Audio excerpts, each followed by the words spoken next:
So hi! We are from Group EE112B are going to present you our final assessment for Calculus 2. My name is Nur Batrisha and these are my teammates. Hi, Assalamualaikum.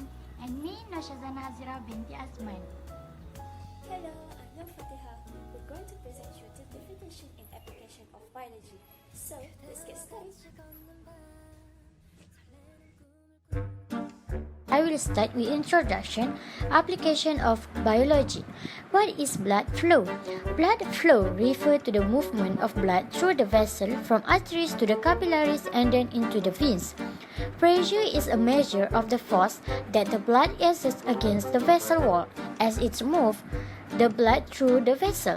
Like all fluids, blood flow from the high pressure area to a region with the lower pressure.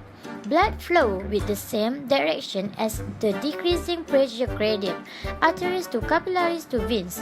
The velocity of blood flow varies inversely with the total cross-sectional area of the blood vessel.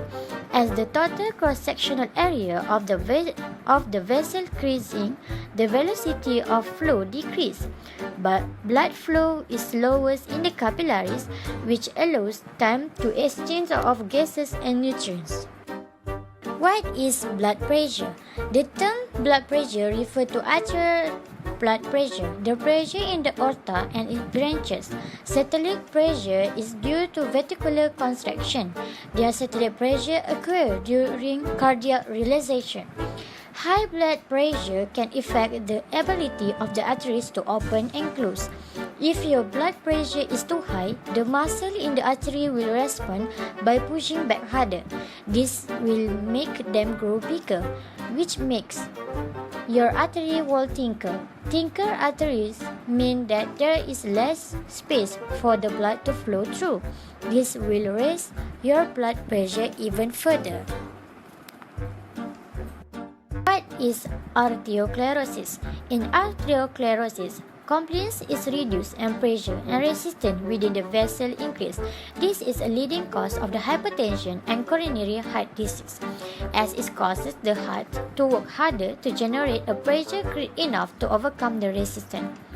Due to fat and cholesterol plaque that cleave to the vessel, it's become constricted.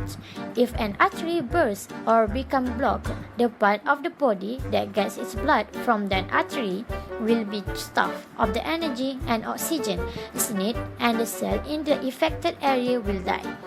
If the burst artery supplies a part of the brain, then the result is a stroke.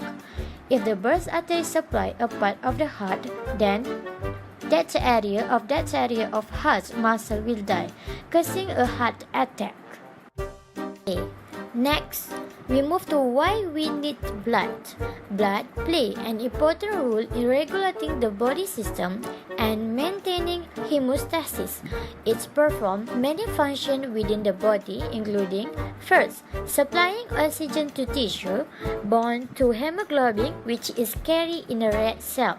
Second, supplying nutrients such as glucose, amino acids, and fatty acids, either dissolved in the blood or bound to the plasma proteins, blood lipids. Third, removing waste such as carbon dioxide, urea, and lactic acid. The last one is regulating body pH. Okay. Next is why we use differentiation to calculate the velocity of the blood flow. The main purpose of differentiation is to determine first derivative of blood flow velocity in order to evaluate cardiovascular functions.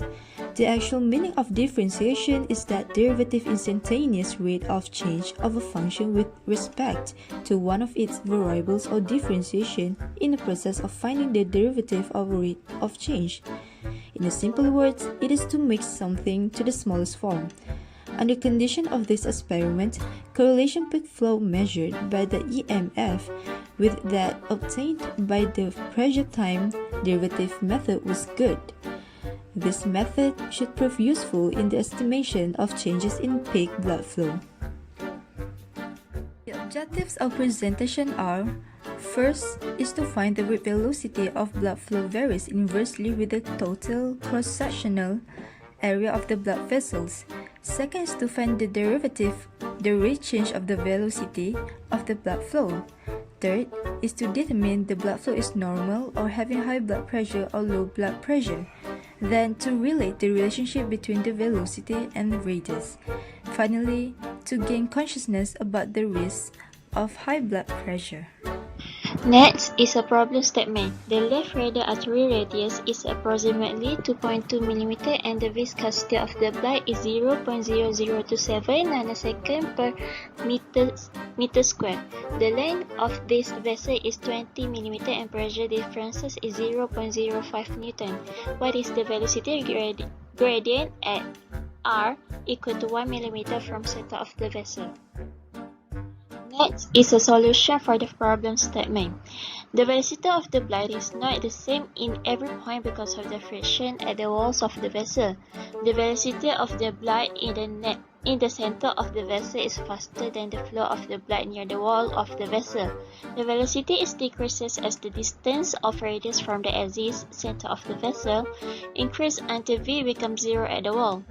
The relationship between velocity and radius is given by the law of laminar flow. So the formula, the basic formula is V equal to P over 4 eta L and times 2R squared minus R squared. V is a initial volume and P is for pressure difference between the ends of the blood vessel. Eta is a viscosity of the blood, L is the length of the blood vessel. R for the capital R is for radius of the blood vessel, and for the small r is for radius of the specific point inside the blood vessel that we want to know. To calculate the velocity gradient or the rate of the change of the specific point in the blood vessel, we derive the law of laminar flow. So as we know in previous slide, the formula for the law of laminar flow is V equal to P over 4 eta L times R capital square minus R small square.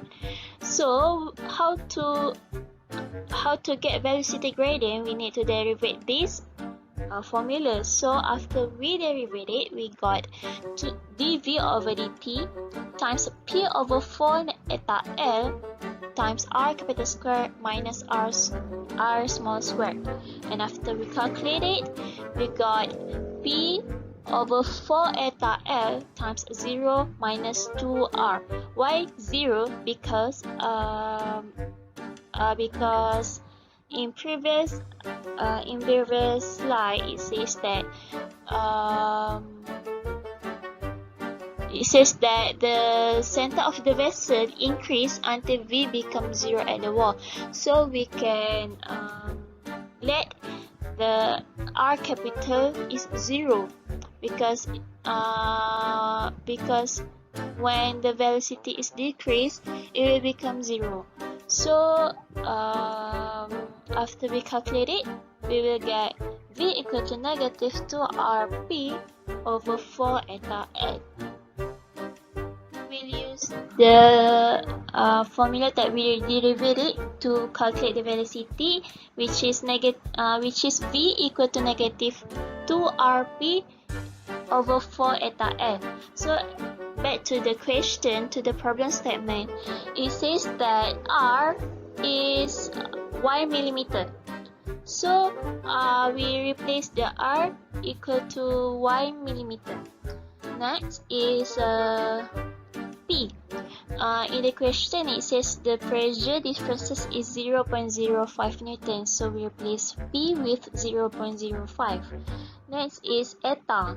Eta in the question it says eta is for viscosity. So in the question it says that viscosity of the blood is 0.0027 nanosecond per meter square. So we substitute eta with 0.0027. Next is L. L is for length. So in the question it says that the length of this vessel is 20 mm. So we replace L with 20 mm. So after we calculate it, we will get the velocity gradient, which is negative 0.46 mm per second. This is the velocity gradient when R is equal to 1 millimeter from center of the vessel. So it seems like we have come to the conclusion of presentation. To conclude this, our presentation established a relation between blood flow and blood pressure. Based on the result, the velocity gradient is negative 0.46 milli per second. If the gradient of the velocity is too high, then the person may have a constriction in their blood vessel and needs further treatment. To know the possibility having blood pressure is due to the velocity of the blood flow. The according formula is validated by the law of Laminar flow. Nonetheless, if the blood flow is low, it is caused by congestive heart failures and certain tumor or damaged valves in vein formed an injury or infection. However, if there are such symptoms or having blood pressure like irregular heartbeat, they should have a treatment from the hospitals. This topic is very crucial for us to be aware of body's healthiness. Stay safe, everyone.